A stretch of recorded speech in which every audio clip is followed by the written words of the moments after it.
Amekusudia na ninajua ya kwamba Mungu anaenda kunena nasi. Leo ninataka niongee tu kwa ufupi kuhusu the power of mind transformation. Nguvu zilizo katika mawazo yaliyobadilika. The power of mind transformation. The power of mind transformation. Amen. That is the name of our message today, the power of mind transformation. Bwana Yesu asifiwe. Amen. Irudisha hivi kidogo.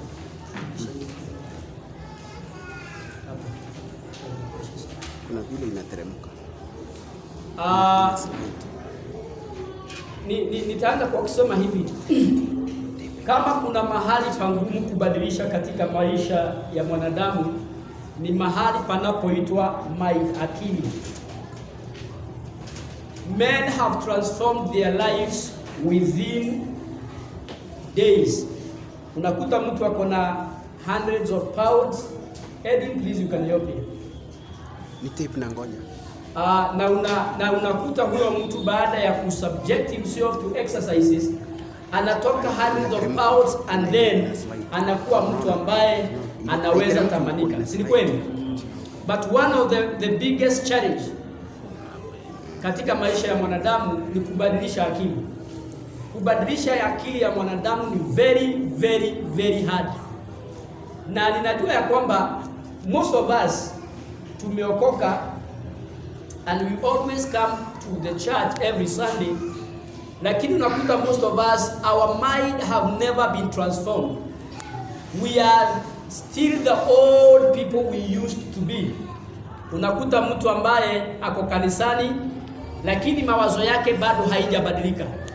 Na wapendwa, ninapohubiri mambo haya ningeomba kwa jina la Yesu muweze kuyasikiza, maana if a man does not change his mind, if your mindset is the same as you used to be, no matter how many times you come to church, you will never improve in life. Bwana Yesu asifiwe. Na niseme hivi, kama kuna kitu shetani huwa anapingana nacho sana, ni mawazo ya mwanadamu yasibadilike. Somebody say, going to a garage never makes you a car.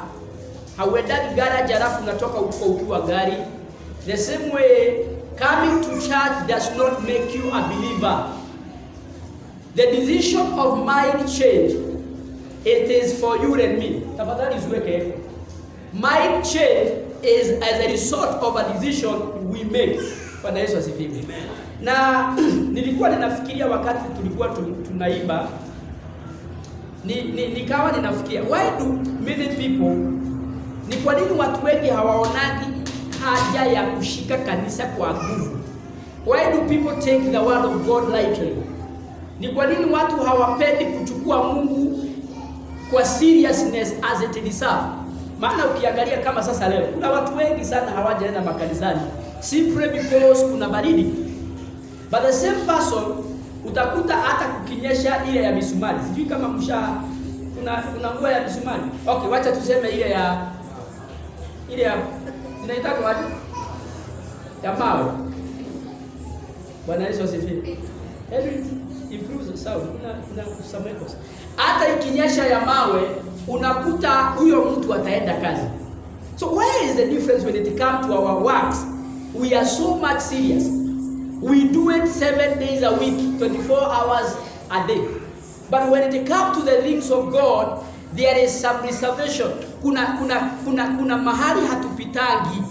It is because of the mindset people have toward God and toward the church. Bwana Yesu asifiwe. Na wapendwa, if our mindset can be transformed, can be changed, our lives changes. Bwana Yesu asifiwe. Na niseme hivi wapendwa, I wish and I pray that our mind may be transformed. Ninaomba mawazo yetu yabadilike toward God, toward his work, toward how we value him, because most of us, we are still the old people we used to be. Bwana Yesu asifiwe. Kile kimebadilika tu ni church tulikuja, but you will find most of us, we are still the old people we used to be before we came to the Lord. Na ninaomba kwa jina la Yesu ya kwamba baada ya ujumbe huu Mungu ataachilia neema ya mabadiliko ndani ya maisha yetu. We begin to see Jesus differently. Tuanze kuona kanisa in a different manner. Maana watu wengi, even in the times of Jesus, the Bible says, kuna wakati Yesu aliuliza wanafunzi na wale watu ambao walikuwa wanamfuata. Akawauliza, why do you follow me? Because to him, they followed him in their thousands. But most of them walikuwa wanamfuata kwa sababu ya mikate na wengine mahitaji mengine. Na wapendwa, the change in our heart and in our lives will only occur when our mind have been transformed. Kuna mtu alisema hivi, siku moja ukikuwa na nguruwe, alafu huyo nguruwe umuoshe na uita marafiki waambie wakuja washuhudie jinsi nguruwe wako alivyo msafi, is a matter of minutes, nguruwe atakudisappoint na atakufrustrate, because nguruwe ni nguruwe ndani, sio nje. Bwana Yesu asifiwe. Can I repeat it? Nguruwe ni nguruwe ndani, sio nje. Mkristo ni Mkristo ndani, sio nje. Mkristo akibadilika ndani, matokeo yanaonekana nje. Kuna mtu ananishika? Mkristo asipobadilika ndani, nje kutabaki tu vile alikuwa. That's why people don't see the importance of the church. Hata wengine wanaulizana nitaenda nipate nini? This is an idea ya kwamba huyo mtu hajui kwa nini alikuja kwa Yesu. Bwana Yesu asifiwe. Amen. Uliza jirani yako kama yeye ni Mkristo ndani. Usiogope, muulize tafadhali. Na umwangalie na macho yote mbili. Bwana Yesu asifiwe. Kuna mtu ananisikia? Na ningeomba kwa jina la Yesu, we be changed, we be transformed from the inside, so that our life may change in the outside. Ni kama sasa vile unaona watu wakiomba Mungu awapatie pesa. Can I say this? Money never changes you. Money empowers who you are. Kama wewe ulikuwa mwizi, unakuwa mwizi hatari. Maana unaweza kununua bunduki. Amen. Unaweza kununua vitu zingine ambazo zitakusaidia katika wizi. Money never changes people. The same way, if a transformation is not from within, our lives will never change. Lakini watu wanataka wakuja kanisani, waombewe, wabarikiwe, wainuliwe. Lakini mabadiliko yasipokuwa ndani, wapendwa, our life remains the same. Bwana Yesu asifiwe. Amen. How much of you have you changed? Ni umebadilika mpaka wapi? Ndani yako. Whatever we see outside, is it from within? Nishawahi kuta watu kwa hii mikutano ya siasa au mikutano mingine kama ya road show, na unaona vile wamama wanafurahia na wanakuwa excited in those road show. The same men or the same women wakija kanisani, do they behave the same? No. Why? Because our view of God, our view of church is so different. Bwana Yesu asifiwe. Kuna mtu ananisikia? Yes. Na ningeomba kwa jina la Yesu baada ya kuhubiri haya, akili zetu zibadilike. Maana most of us, we are still the old poor we. The way we used to be poor, the way we used to think defeated, the way we used to behave, we are still behaving the same way. Kwa hivyo mwalimu yeyote yule au mchungaji akona kazi kubwa sana kubadilisha akili ya watu. Waache kufikiria kama watu ambao wako defeated, waanze kufikiria kama winners. Waache kufikiria kama watu maskini, waanze kufikiria kama matajiri. That is the hardest work of every teacher, of every pastor. Na sio rahisi wapendwa. Bwana Yesu asifiwe. Na nitasoma vitabu kadhaa na tusisahau, I'm talking about the power of transformed mind. Nitasoma vitabu kadhaa. Tutaanza na kitabu cha Daniel chapter 1 and verse 4. Daniel chapter 1 and verse 4. In the third year of the reign of Joachim, king of Judah, came Nebuchadnezzar, king of Babylon, unto Jerusalem, and besieged it. And the Lord gave Joachim, king of Judah, into his hand, with part of the vessels of the house of God, which he carried into the land of Shinar to the house of his God. And he brought the vessels into the treasure house of his God. And the king spoke to Ashpenaz, the master of his eunuch, that he should bring certain men of the children of Israel, and of the king's seed, and of the princes. Bwana Yesu asifiwe. Nataka mnisikize sasa. Nyakati za Agano la Kale, taifa la Israeli walipokuwa wanafanya dhambi, Mungu mwenyewe alikuwa anawapeana kwa mikono ya watenzi, mikono ya maadui, kwa mataifa yaliyokuwa na nguvu kuwaliko. Na the reason why Mungu alikuwa anafanya hivyo ni kwa sababu kadhaa. One, ndio aweze kuwakumbusha, aweze kuonyesha kule wamepotea na watubu wamgeukie. Bwana Yesu asifiwe. Maana ni kwa sababu Israeli walikuwa wanaanguka kwa dhambi mara kwa mara. Na dhambi ambayo wana wa Israeli walikuwa wanaanguka ndani yake, most of this ilikuwa dhambi ya kuabudu miungu mingine. Holding after other gods. Kuabudu miungu. Na sasa hapa, it is one of the incidences ambapo tunaona ni wakati wa Babylon. Babylon, it is the modern Iraq. Persia is the modern Iran. Kush is the modern Ethiopia.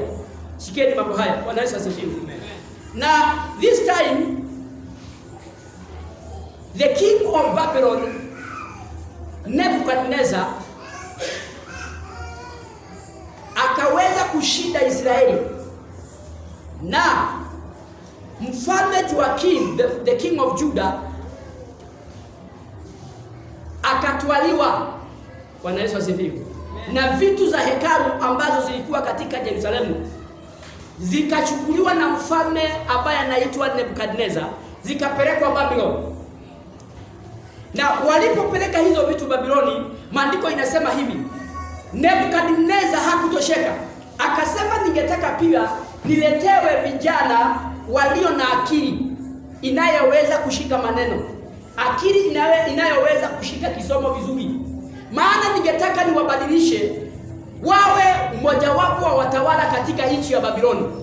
Bwana Yesu asifiwe. Na akatafutiwa watu kutoka kwa Bab or the king's seed, people who are sound in their mind and in their head. Maana sio kila mtu huwa anashika kisomo. Bwana Yesu asifiwe. Wakati tulikuwa primary, kuna kijana alirudia mpaka ikasema, baba yake alisema asukumwe tu amalize because hashiki kitu. Ukiona mtu anarudia mara 2-3 in one class, by the time atamaliza standard 8 atakuwa na 25 years. So wakati alirudia akarudia mpaka baba yake akasema, tafadhali mwalimu, the best thing you can do to me, sukuma yeye tu amalize, tusemage alimaliza standard 8. Na niseme hivi kwa wale wazazi mnatetesha watoto wenu kwa sababu hawashikani kitu shuleni. Ukiona mtoto hashiki kitu shuleni, kuna high probability hata wewe uko unashika. So badala ya kusomea mtoto, enda utoe report form yako. Uone hesabu kwamba unapata gapi. Au ni aje? Sababu unakuta wazazi wengine wanachapa mtoto na kuambia hesabu utashika. Hesabu lazima ushike. Na wewe ulikuwa unapata E. So you better understand your son or your daughter is you. Bwana Yesu asifiwe. Kuna mtu ananishikia. So akasema atafutue vijana wako na akili ya kushika maneno. Watu ambao wanaweza fundishwa. Maana kuna akili hata ikifundishwa haiwezi shika. Wafundishwe na washike mambo ya sayansi na lugha na vitu kama hizo. Na wakatafutua vijana. Mmoja wapo ni akina Daniel, you know? Si mnajua hivyo. Shadrach, Meshach na Abednego. These guys were skillful. Walikuwa watu wa kufundishwa kidogo wanashika. Kuna hata watoto wanaenda shule hivi. Unaona akipelekwa standard 2 inasemekana huyu akili yake imepita hiyo. Anapelekwa standard 3. Anapelekwa 4, 5. Mwisho anakuwa standard 6. Mnasoma na mtoto wa miaka 5, 6. Kwa sababu ya akili. Bwana Yesu asifiwe. This is how Nebuchadnezzar said, I don't want only things from the kingdom of Judah. I want also people who are good, people who are skillful, people who can understand science. Because ningetaka nikufundishe. Na wapendwa, kwa nini nawapatia hadithi hii ya Nebuchadnezzar? Ni kwa sababu ningetaka muelewe. Any king, any government, amen, when they want to change the life of people, there are 4 areas they normally embark on. Akasema hivi Nebuchadnezzar, ya kwamba hawa watu ningetaka wapewe chakula kizuri cha Babiloni. And you can remember Daniel said, sitajichafua na chakula cha ufalme. Bwana Yesu asifiwe. Because there is connection between how people feed and what they feed on. Acha kwanza ninyamaze hiyo nyingine. There is connection between how people feed and what they feed on. Na ninataka wapendwa niseme hivi. When I'm talking about feeding, musishike tu chakula. Please, I'm not only talking about food. Because when you talk about food, people think about modokoi na vitu kama hizo. I am talking even about the information you get in life. Your life is a product of what you feed on. Your health is determined on what you feed on. Bwana Yesu asifiwe. The information people give you shape your perception. How you think, how you see things in life, it is dependent on who feeds you. Bwana Yesu asifiwe. Na nataka uulize jirani yako, who feeds you? And I'm not talking about food here. I'm talking about who gives you information. Who feeds you? Because your life will never go beyond the information you have. Bwana Yesu asifiwe. Who feeds you? Who feeds you? Who feeds you? Na ndio maana unaona hata Biblia inasema birds of the okay, sio Biblia. Musu, birds of the same feathers flies. 1 Corinthians says, do not be yoked with the non-believers. Because when you yoke with people, there is a tendency they will feed you. And your life will always be of that of your friend. Be careful who feeds you. Kwa hivyo Nebuchadnezzar akasema, wapewe chakula cha Misri. Number 2, wabadilishiwe majina. Number 4, wabadilishiwe lugha. Na number 5, wabadilishiwe makao, watolewe Juda, wapelekwe Babylon. Bwana Yesu asifiwe. So, na ndio maana mnaona wakati msungu alikuja Afrika, what did he change in Africa? Alibadilisha nini? What did he change? Language. Nani hajui Kiingereza hapa? Hata nyanya mwenye hakuenda shule anajua harufu. Au msikiaji wakipiga simu wanasemaga harufu. Yes. Msungu alipokuja Afrika, the first thing he dealt with, alibadilisha sisi, alitubadilishia lugha. Akasema itakuwa official language kuongea Kiingereza. Do we speak English today? Si ndio ninaongea sasa hivi. Now the difference between Romans na Babylonians na mataifa mengine ni kuwa Babylon walikuwa wanatoa watu kwa nchi yao ile wameshida, wanawapeleka Babylon. Persia and Assyrians walikuwa wanatoa amri na wanainua leaders, wanawapeleka kwa hiyo nchi wameshida. That was the difference. England, the reason why they colonized Africa and other parts of the world ni kwa sababu hawakutoa watu wa Afrika wakapeleka kwao, waliinua leaders wakawatrain, wakawaleta nchi za Afrika. And the first thing they changed, it is language. Bwana Yesu asifiwe. Bwana Yesu asifiwe. Na ndio maana Biblia inasema hivi, when we come to the kingdom of God, we must be transformed by the renewing of our mind, not removing of our mind. If your mind is still the old you will never be changed. Hata kuja kanisani mara 5 kwa siku, if you are still thinking the same old you. Hata sasa ninapohubiri kuna watu wanasema wacha siamalize twende nyumbani. Wacha nikwambie, that is how your life will be forever. Kuja kanisani mara 10, you will never be changed. But we must decide that I'm going to have transformed mind from today. Bwana Yesu asifiwe. Amen. Are we together? Yes. Usungu akatubadilishia lugha. Nini nyingine alibadilisha? Mavazi. Nani anafaa kama vile baba zetu walikuwa wanafaa? Tukifaa vile baba zetu walikuwa wanafaa. Mnajua baba zetu walikuwa wanafaa namna gani? Our forefathers. Si mnajua walikuwa wanafaa namna gani? Walikuwa wanavaa aje? Gozi.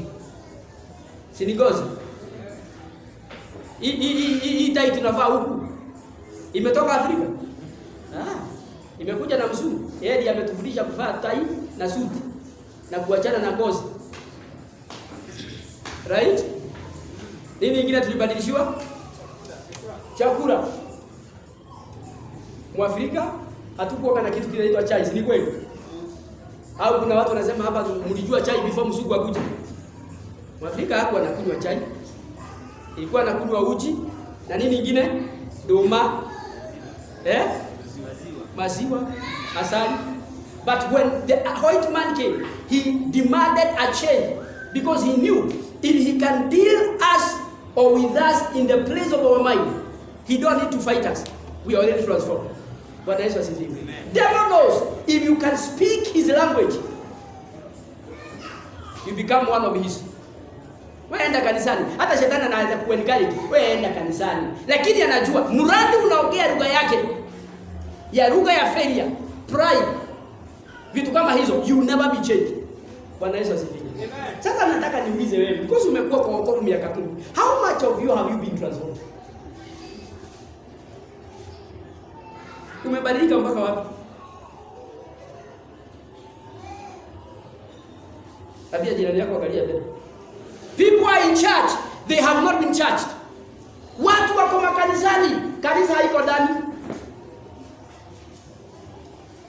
Jeremia, kuja hapa mara 20.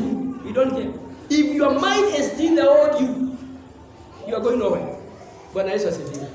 Na Nebuchadnezzar, when he changed the diet of these young men, although Daniel alikataa, alijua madhara ya kubadilisha chakula cha kwao, akule chakula cha mfalme. He knew the impact it will cause in his life. Lakini majina walibadilishiwa. Daniel na wale wengine majina yao walibadilishwa. So anybody who want to control you, he deal in these 4 areas. And when he can capitalize on these 4 areas, he have you. He controls your life. Anyone who feeds you, he controls you. Bwana Yesu asifiwe. Can I repeat it? Anyone who feeds you controls you. Awe ni rafiki, if he feeds you, he controls you. Bwana Yesu asifiwe. Amen. Daniel, he refused the food of the king, although his name was changed, but their language was changed and also their locality. Na wapenda, ningetaka muelewe hivi. Ni vizuri sana every time you pray, ambia Mungu nibadilishie akili. Mungu nibadilishie akili. Nilikuja kanisani nikaokoka, lakini bado mimi huwa ninafikiria kama Mkamba. Nilikuja kanisani nikasema Yesu ni Bwana, but I'm still thinking like Kikuyu. Nilikuja kanisani Mungu, lakini akili yangu bado ni ya Mkale. Nilikuja kanisani Mungu, lakini akili yangu bado ni ya my forefathers. Uliza jirani yako bado kama anafikiria kama Mkamba au Mkale. Because you first see as Kikuyu, then as a believer. But how should we see? We should first see as believers, then as Kikuyus or Kabas. But if at all you still see as in the line of your tribe, then as a believer, you have not been transformed. Na hasa kama uliingia kanisa ukauliza, huyo pastor ni kabila gani? Hello, bado ujue. Bwana Yesu asifiwe. Na kubadilisha akili wapendwa, it takes a lot of grace. It takes a lot of work to think like a believer. Hallelujah.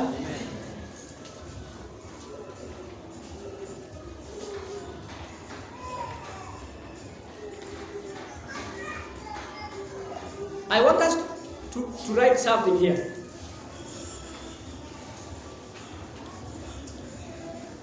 These are some of the observations I want you to write down concerning the power of mindset or the power of mind transformation. Number one, you are what you think. You are what you think. Look at your life. That is you. You are what you think. Proverbs 23 verse 7 says, as a man thinketh, so is he. As a man thinketh, so is he. Wakati serikali imetengeneza manyumba Kibera, walikuwa na mpango ya kubadilisha lifestyle ya watu wa Kibera. But they did not manage because watu wa Kibera bado wanafikiria kama Kibera. Watu wa Israeli walitolewa Misri, lakini Misri haikotolewa ndani yao. Mpendwa, I want to say this. You are as the product of your thinking. Look at your life. Hadi jirani yako ajiangalie. Jiangalie. Wewe ni huyo.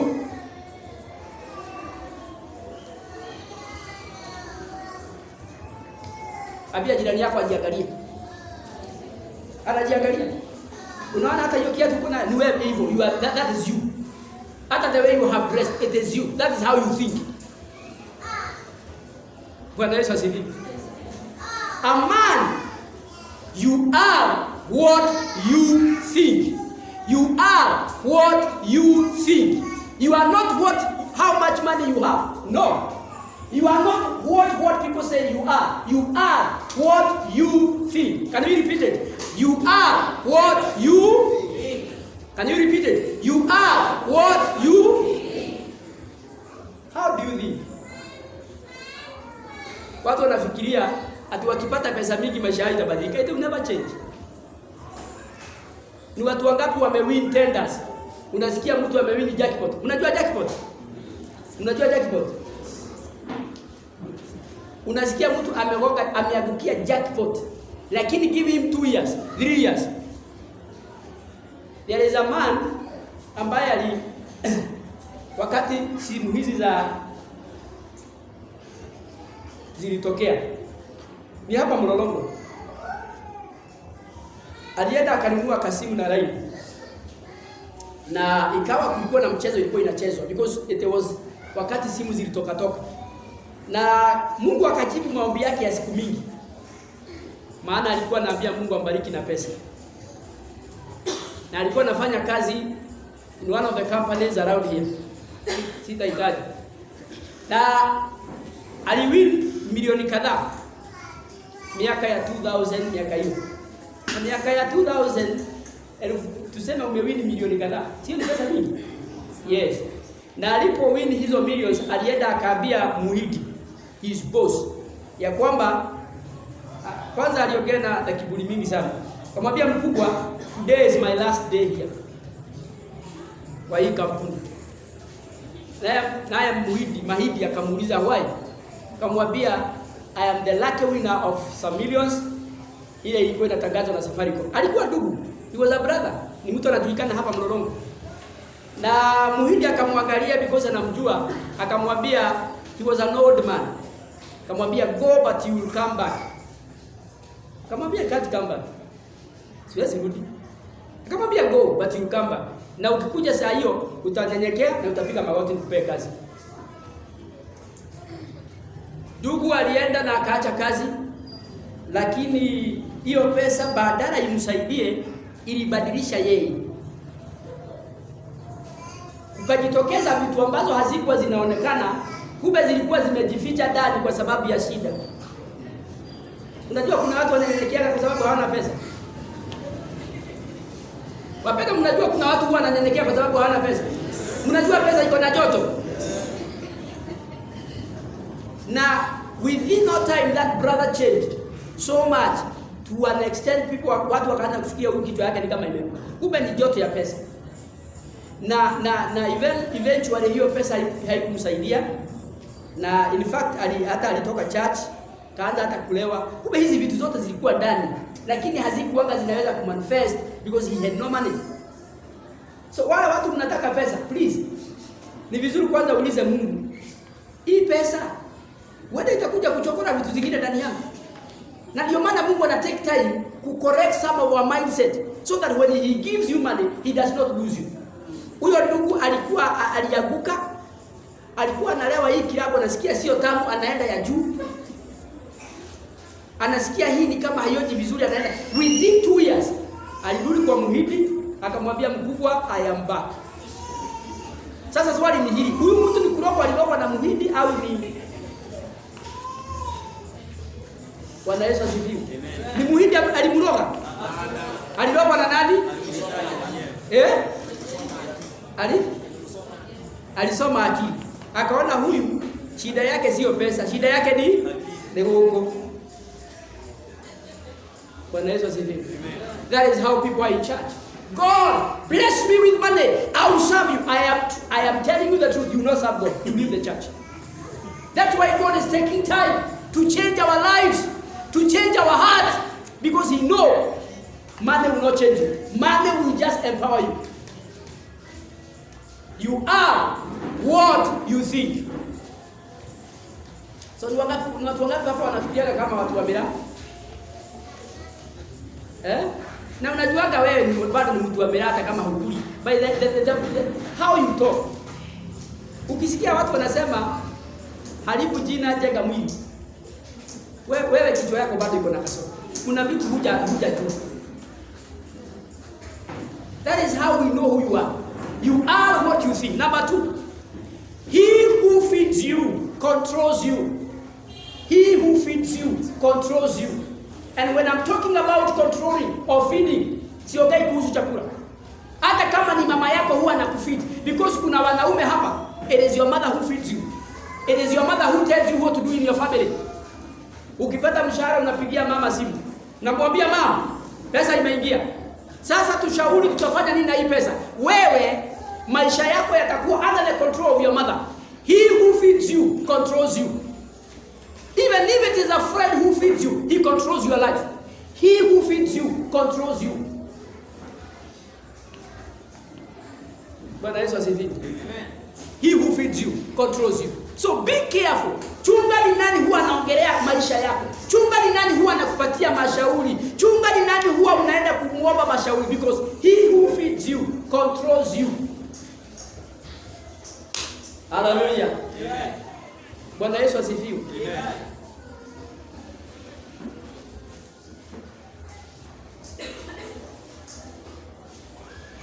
Number 3.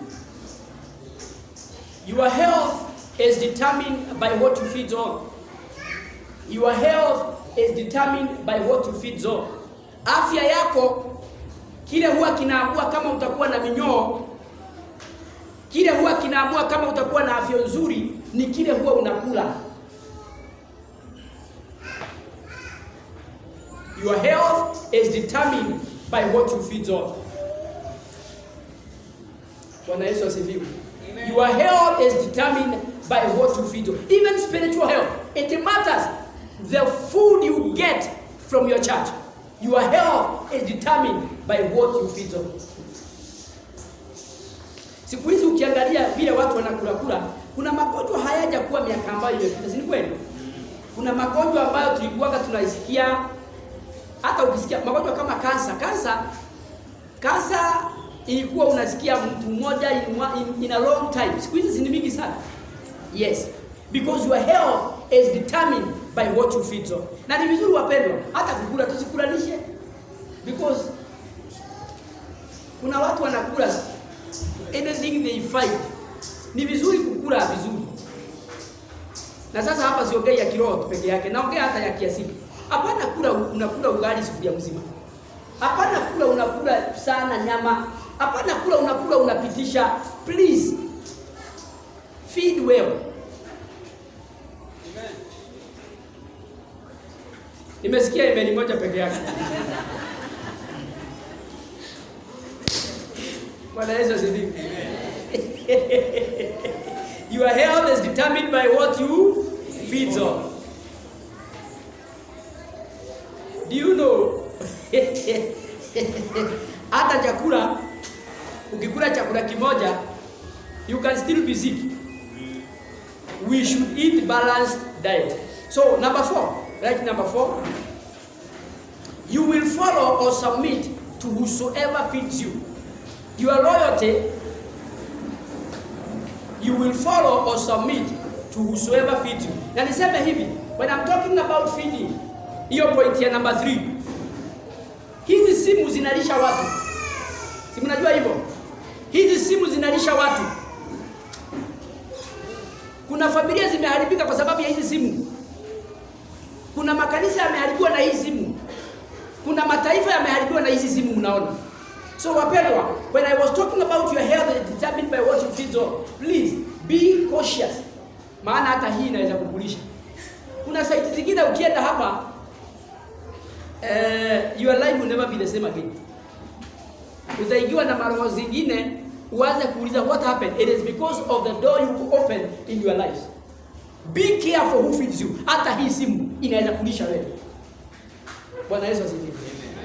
Pastor, tutakosa kutumia simu? Hapana, tumia simu. Lakini be cautious what you get from it. Hii inaweza kuwa baraka na hii simu inaweza kuwa laana kwako. Hii simu inaweza kukusaidia, hii simu inaweza kupoteza. Nataka muangalie generation yetu hii kidogo kidogo, youth, teenagers. We have a generation ambayo Mungu asipoingilia kati, sijui miaka ijayo sijui tutakaa namna gani. Nimeona yule kijana alikuwa anaua watu. Ameua watoto sijui 14, 15. Na nikawa nikijiuliza, surely how can na nilisikia hata anakunywa damu. How can a normal person aue mtoto akunywe damu na hata amutilate his body? Huyu ni mtu kichwa chake iko mzuri. Huyu ni mtu ambaye amepagawa, ako na watu ndani wanafanya hiyo kazi, sio yeye. Juu hata aliulizwa akasema yeye hangetaka kufanya hivyo, lakini hajui ni kwa nini anafanya hivyo. Wapendwa, be careful who feeds you. So number 4 nimesema you will follow or submit to whosoever feeds you. Utafuata yule huwa anakulisha. Nisikia mtu mwingine akisema mama akienda hospitali yaambiwe na daktari unyonyeshe mtoto miezi. Mtoto ananyonyesha kwa miezi ngapi? Kwa mama sio wazee. Kwa nini mnanyonyesha? Kwa mama mtoto huwa ananyonyeshwa miezi ngapi? Miezi 6. Miezi. Nyinyi mnaharibu. Yes, inafaa kwa 2 years. Mtoto anafaa hata akitoka shule na anaambia mama simama ninyonye. Wewe, kwa hii kanisa msinyonyeshe miezi 6, mnyonyeshe miaka at least 1 year. Ndio maana mnaona watoto washiki kitu shuleni. Unimpatia maziwa ya ng'ombe hapo. Ati ndio matiti zianguke. Ati nataka matiti gai. Itaanguka.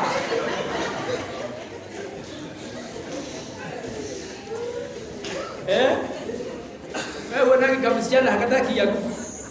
Anasema huyu wangu utanyonyesha miezi 3. Alafu maziwa ya ng'ombe.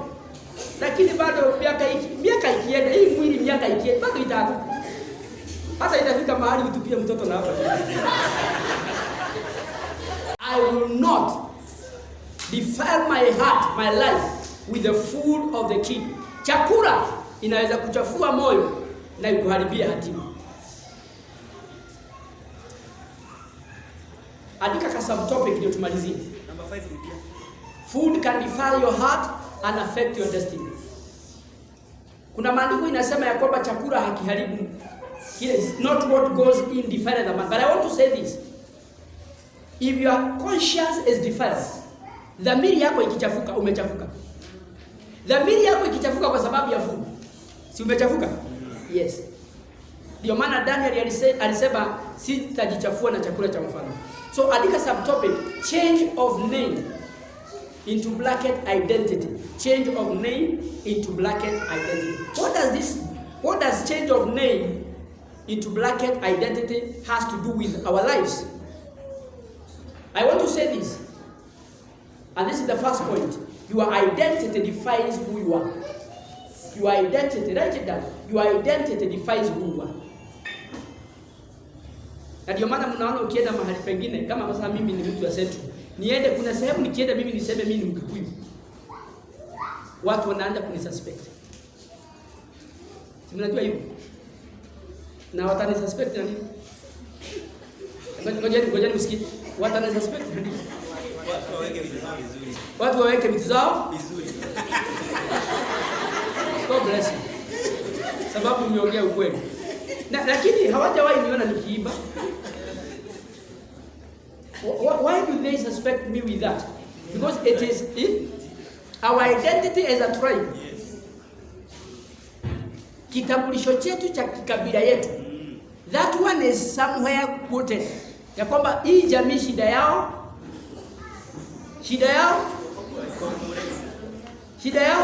kuweka vitu mzuri. Ni kuwekea watu vitu mzuri. Ukienda mahali useme mimi ni Mkamba, watu watafikiria nini? Usicheze na, they are known for that. Ukienda useme mimi ni Mjaluo, watu watasema aje? Mawe iwekwe vizuri.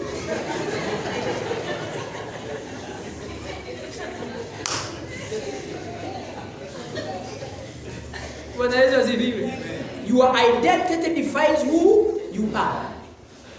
Na nisema hivi, na ndio nimeanza kwa kusema wale watu mnasikiaga wakisema haribu jina jenga mwili.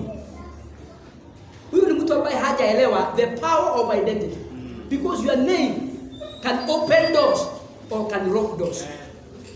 Jina nzuri, maandiko inasema a good name is better than what? The rubies. What are rubies? They are valuable and precious stones. Jina nzuri liko na dhamana zaidi ya pesa. Jina nzuri lina dhamana kuliko dhahabu. Bwana Yesu asifiwe. Amen. Sasa Uhuru akikutuma na jina yake na Asai,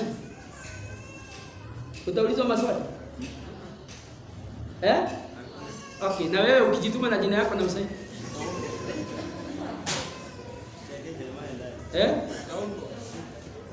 Utaudwa. What is the difference? The identity. Bwana Yesu asifiwe. Amen. Na wapenda nasema hivi, ni vizuri tuelewe if our identity is not changed. Kama vile huwa tunajiona kama watu wa Mungu, haijabadilika, maisha yetu hayatawabadilika. Kuja hapa hata utakuwa unashindwa kanisani tunaendaga kufanya nini? Because you have a problem in your mindset. Mnanisikia wapendwa? Lakini watu wakibadilishiwa mawazo, their way of worship will change. The way they see God will change. The way they praise God will change. Ninaonanga ukienda hiyo tulikuwa tunaambiwa na Mama Sam TikTok. Au wengine mmeisikia leo TikTok. Unajifanyanga hakuna kitu. Unajua watu wakija kanisani unaweza fikiria hata hakuna kitu kibaya washawaiona. Ni watu wananyenyekea, wanabehave. Ukienda hiyo TikTok ukute some of the ways people behave in that TikTok. The way they sell themselves to the world. And uulizwe kama they are the same people who go to churches, you say no. Bwana Yesu asifiwe. Majina yetu wapendwa, hata hiyo vile unaitwa hiyo jina yako, there is a force. Kuna nguvu huwa inabeba. Jina yako inabebanga nguvu. Amen? Amen. Jina, kuna sababu ile ilifanya wewe upewe hiyo jina na hukupewa ingine. That's why Jesus, the Bible says, an angel came from heaven just to say, Yesu ataitwa nani? Na wala watu wote walikuwa na hatima kubwa duniani hii. Ni nani hakupewa jina?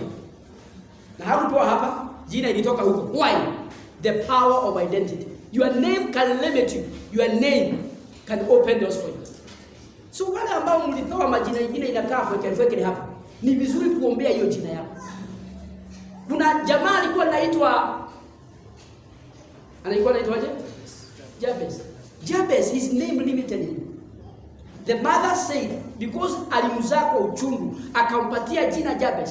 And for that reason, Jabez's life was always in stagnation.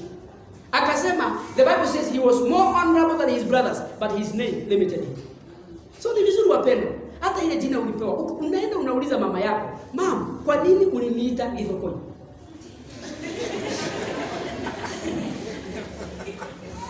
Kwa nini niliitwa Munyau? Nisikia Munyau ni kiagazi. Ile kiagazi baya kabisa ukabati. Ni kweli? Na mwende muangalie Munyau mingi zinakuwa zimekauka kama kiagazi. What do you research? Because some of us, what is limiting us is our identity. Bwana Yesu asifiwe. Na wapendwa, mambo haya ninawafundisha ndio maisha yetu ya mabadiliko. Because some of us tumekuwa tukiuliza Mungu, God, why is my life not changing? Tumeona mfalme wa Babylon alibadilishia vijana majina. Si ni kweli? So your name does not, it is not only a name. It carries some weight. It carries some spiritual things. Ni vizuri kutakazisha jina yako. Na ndio maana msuku alipokuja Afrika, si alitubadilishia majina? Si alibadilisha. Kwani John na Johana ilitoka wapi? Tulikuwa tunaitwa majina yote ya wanyama, mpaka wengine tulikuwa tunaitwa wanyama. Zoka. Zoka si ni nyoka? Yes. Akauliza biti. Biti ni nini? Akajua ni fisi. Akajua huyu mtu injili kuingia ni ngumu. Maana fisi haijikubali injili. Akasema at least wacha tu utaitwa John. Joel Biti. Munyako. Bwana Yesu asifiwe. Uliza jina lako anaitako aje? Ndio maana watu wengine wako kanisani lakini mambo haya ya kanisa hayaingii. Your identity defines who you are. Number 2. Naendelea kumalizia. Your identity reveals and determines your assignment in life. Your identity reveals and determines your assignment in life. Your identity. Na kile huwa kinapatikana kwa identity ya mtu. Number 1 ni majina yake. Si ni kweli? His place of birth. Am I right? Your identity reveals and determines your assignment in life. Jesus was called Jesus Christ of Nazareth. His name means God with us. His assignment was to save the world. Amen. Kuna watu ambao walipewa majina kwa kabila zao kwa sababu mwenye alikutangulia alikufa. Kwa hivyo wewe ni wa kusokio, ni wa kurudishwa, ukaitwa Musyoki. Kikwetu hawako wanaitwa jina ambao kwetu ni walikuwa wanapewa sana majina ya wanyama. Wa ng'ombe. Wa ng'ombe ni mtu.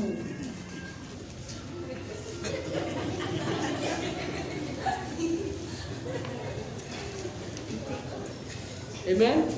Wa mshi ni mtu wa nyumbani. Wa mshi ni mtu wa hao. So huyo mtu hata akikuja Nairobi anafikiria kurudi tu nyumbani. Jina yake inamuita home. Gani ingine? Nyabura. Wamvua. Ni mtu wa mvua. Wa joy, wa pombe. Yaani wewe hata jina yako inasema wewe ni mtu wa chupa. Na ndio maana wa joy nyingi kwa kupanda kukaa kwa Yesu ni ngumu sana. Unless hiyo jina yake awe detached na hiyo jina. Wapendwa, why am I talking about these things? Because some of us here have been praying, God, I want to serve you. Lakini hii kitu imekulemea. Because there is connection between your name and your assignment in life. Kuna mama huko kwetu niliona alikunywa pombe akakunywa mpaka akawa very old elderly woman. Na wakati alifika kukufa akaulizwa ungetaka kuokoka, alisema hapana. Na akasema kwa kaburi wamwage chupa kadhaa hapo juu. Sasa niambie umeitwa after that woman. Yaani ubatizo wake mlibatiza na pombe kwa kaburi. Sasa alafu umeitwa huyo mama.